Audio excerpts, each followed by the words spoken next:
আমরা এখন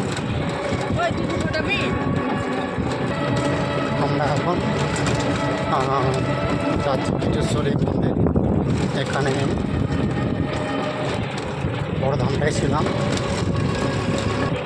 আমরা, এখন ডাহাবাড়া ধাম জগবন্ধু মন্দিরে ছিলাম। এখন আমরা যাচ্ছি পীঠেশ্বরী মন্দির।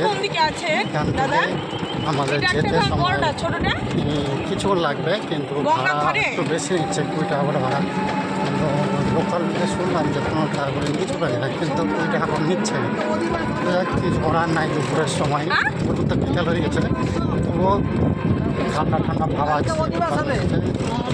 আর এদিকে দেখো চারদিকে পাট লাগিয়েছে, শুধু পাট। আর যারা ওইখানে কাকিমা আছে, কাকিমা আছে।